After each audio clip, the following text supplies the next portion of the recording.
Hey everybody, this is Grace, and pardon the way I'm doing the video. It's during the pandemic, and I'm not going all that many places, so inside it's just too much noise.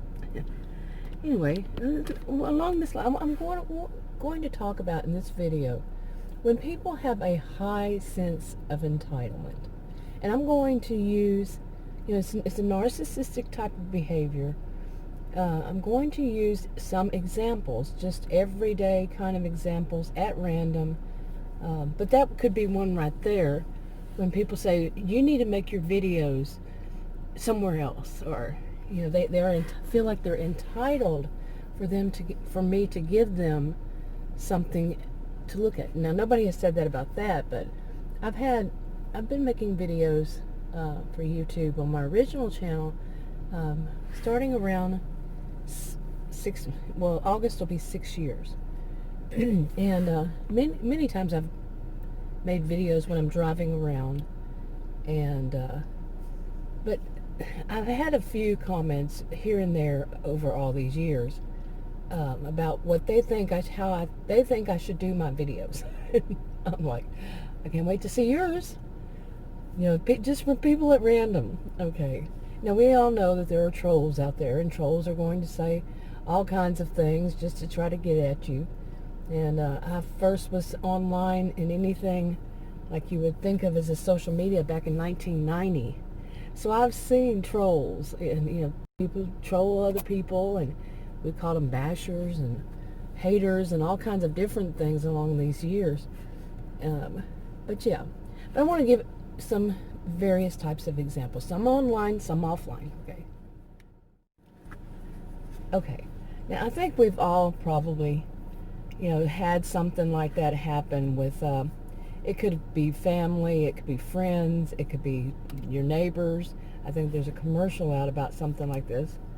It could be a coworker, it could be someone anywhere, like a coworker or a boss that wants you to do something, feels like they're entitled for you to do work late, and they haven't mentioned it. They want you to work extra few hours, and you had plans. I mean, you work, say, 9 to 5 or whatever, and they're all of a sudden they come up at 5 and say they need you to work later, and they're entitled to that, and they no. And it's never been something that happened before. They're just entitled. Okay, some would say that's a little bit different. I don't know about that, but so how about another one? Like you go to, say you're at any kind of store, or you're at a any type of place. Well, these days, might be quite different with the pandemic. But say before that, and you're in a store or something, and a customer, someone you don't know, not a friend, not anybody you've ever run across before, and you're getting your groceries or your whatever, and you're not an employee, and that someone treats you as though you're an employee, and you tell them, I'm not an employee, and but they still expect you to do something for them, like, can you reach that for me, or can you move out of my way. I've had that happen. Just they feel entitled somehow to be, special, for you to consider them as special, you to make special accommodations for them. Any type person who thinks that they deserve more than other people, it can even be that their thoughts are deserved. They deserve people to recognize their authority when they don't have it. I don't know who this is walking behind me, but yeah. On the street, though. But you get the gist, okay? When they do feel they're entitled. Let me give you some more examples. Okay, and yes, I do have reason for this to be on my mind today. Now, something happened just about an hour ago, I guess. But here's an example. This hasn't happened to me, but in these, not all of them have. They're fictional. So imagine, I know a lot of people like to do DIYs. My dad was into that. My dad was into doing going to crafts fairs and stuff. A lot of people like to go to them. A lot of people like to make stuff for them. Okay, and my dad was into that. He had lost one of his legs to diabetes, and he went into doing. He had a little woodwork shop that he had a little shop in front of his house, a little building really, and about as big as say an average bedroom, or maybe a little bigger. And he decided to make it into a woodworking shop, and that's what he did. He did woodworking things to sell at craft fairs and wherever. He did a pretty good job at it, once he lost his leg and all that. And his doctor didn't want him to do. He was flat-footed, and his doctor didn't want him to do jobs where he would have to stand very long. So he decided to do that. That was something he liked to do. Anyway, so imagine, somebody who does that kind of thing. Or, there are all kinds of crafts that people sell.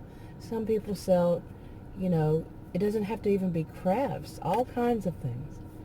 And they do themselves. So imagine that you do that and you're at a craft fair and somebody comes up, some random customer, not anybody you know, and they walk up and they see your products and whatever you're selling, and then they ask you to take one of your product and add something to it right then and there, right on the spot. Add something to it or delete something from it, especially for them.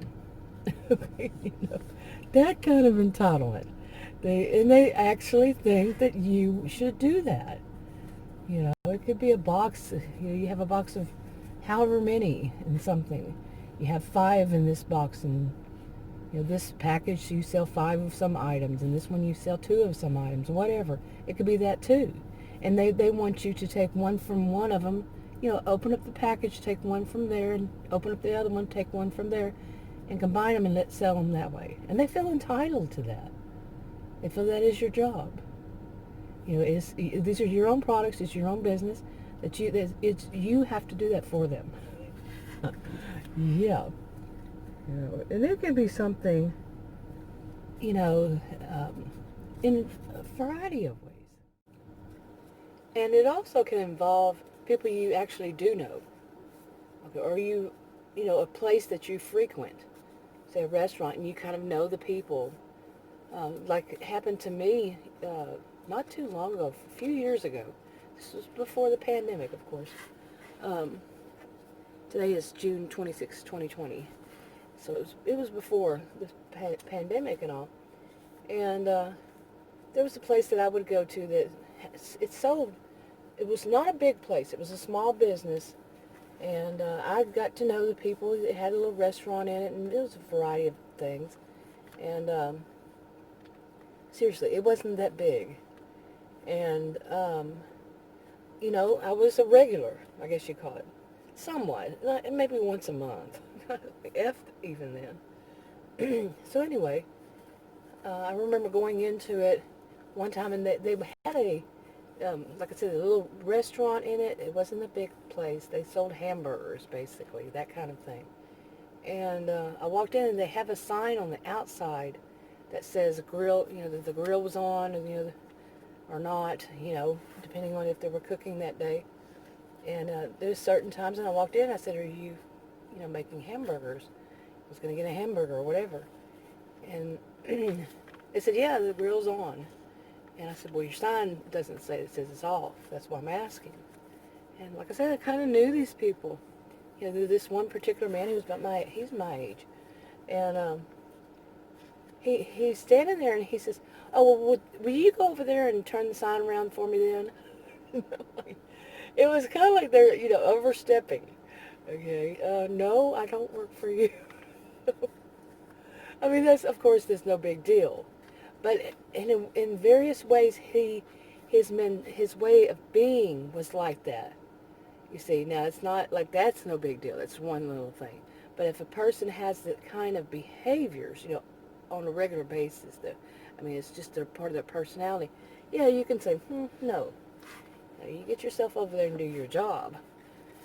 That kind of thing. But yeah, friendly people, sometimes you do that for them, but like I just said, if it's their normal, regular behaviors. Okay. Let's see what else. Okay, and still for some people that would be a no. And then for me, it really was a no. I did it. I said, sure, okay. Because I'm kind of a nice person, but some people say that's your problem whenever you're nice to some people. They'll take advantage of you, and that can be true. But anyway, there's also, I don't go there anymore, by the way, but with the pandemic, I don't go anywhere. Social distancing and things changing. I'm in Texas, and things just changed. I went backwards today by law. Okay. And I could even mention that some people feel entitled that there's something special about them. That, here in Texas, like I said, just instead of advancing, going forward, because of the pandemic, it actually went back. They had to go back a step in that reopening and all. And I've heard a lot of people in Texas, online, or you can see them on the news, that they just feel entitled that they really shouldn't have to do any of this stuff. But anyway, there are reasons why like I said, why this is on my mind today. And I was thinking about, I do videos, and videos are free for anybody to watch, YouTube videos. I mean, there are packages some people can buy, but, people at random watch. Some people, they like this topic or that topic, and if they don't like it, they just exit out of it, That's what people do. That's what I do. If it's not my cup of tea, once I start hearing it, what the person's talking about, I just, get out of there, close it, okay? I don't have to watch. And anyway, and over the years, like I said, 6 years on my original channel, I've had a lot of funny comments. And I've had a lot of good ones, had some funny ones, some that were troll comments, obviously, troll comments. I don't get troll comments very often. Hardly ever. I would say maybe even one a year. That would be stretching it to say I had a troll comment on my video. I get some that, you can see they're trying to sell things and all this. And I can get comments on a different social media about a video. Now, here is an example. I used to write something like a blog. I'm much better with writing than I am with doing videos. I'm working on it. But imagine if you wrote a blog. You were a member of a group where you just had your own. And somebody came in and said something like, left a comment. Some random person, nobody you know, nobody who is the boss of, is like if it's a group, nobody who runs it, no moderator, no admin, none of that. And it's not any different than other people. It's, whatever. It's free. Nobody's paying for it. And somebody comes in, you write this blog, and it's not that long, it's not that deep. And they leave a comment saying, I'm in a hurry, and I want you to summarize this for me in really short, 2 paragraphs or 1 paragraph. They want you to summarize it for them. What would you do? Well, I had this happen to me about a video I made.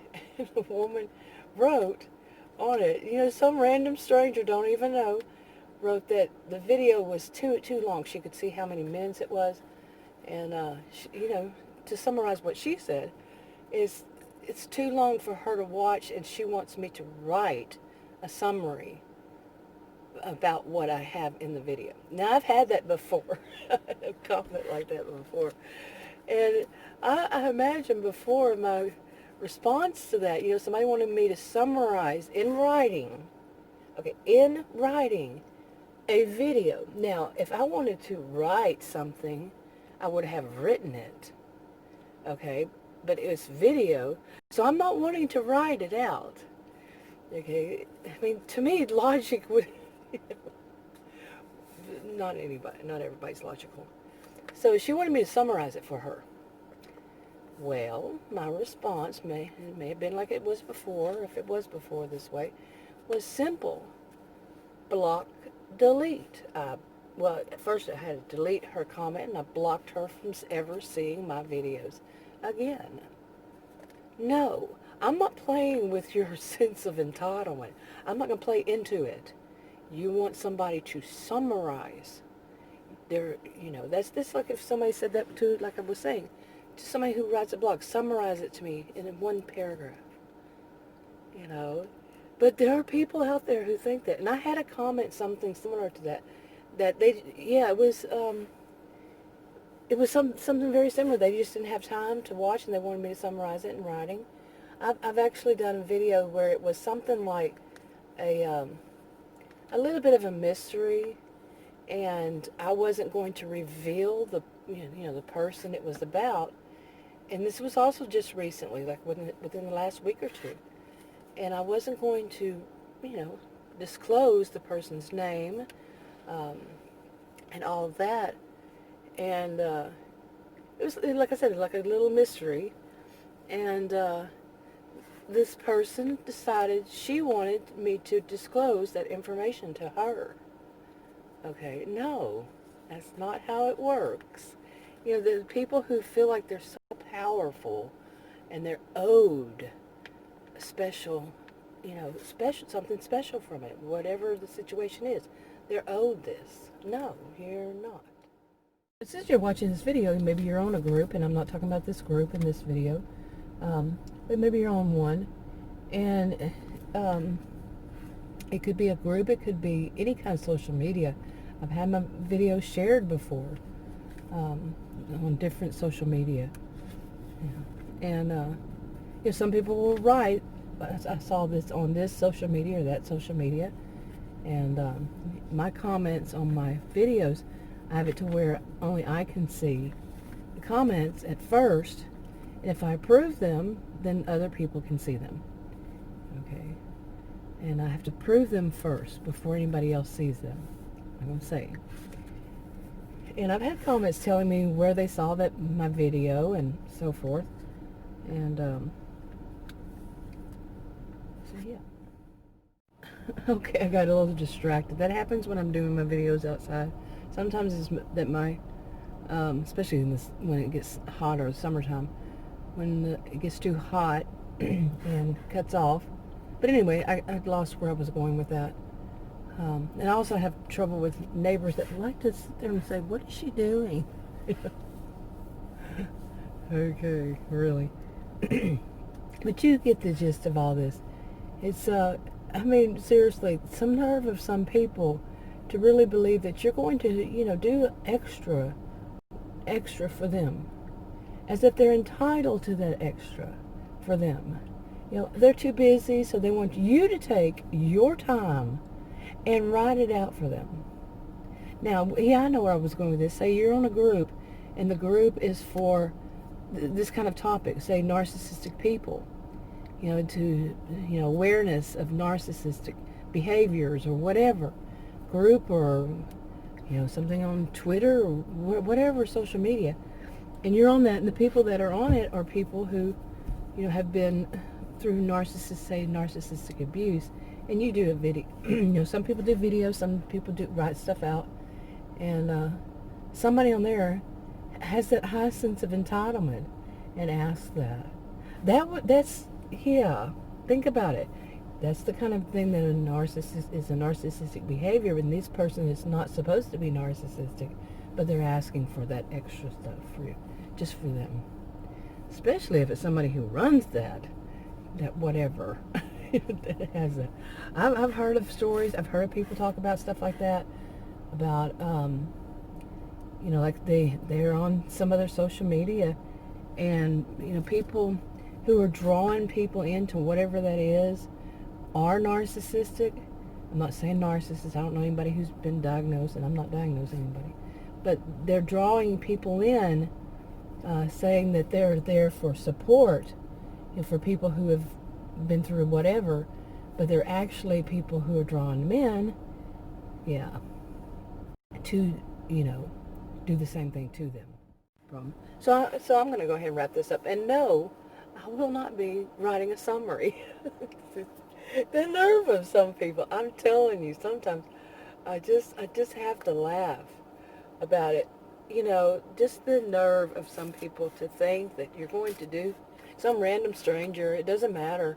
I mean, if it's somebody who you know and they have that kind of thing about them, it's red flags, you know, waving red flags. That they think that you're always going to do the extra thing for them because they're entitled to something from you. You know, there are situations where people are entitled to something, you know, like if you're a child, okay, or whatever, you know, there are exceptions to every kind of rule, but, you know, your boss, you know, may be entitled to something or whatever.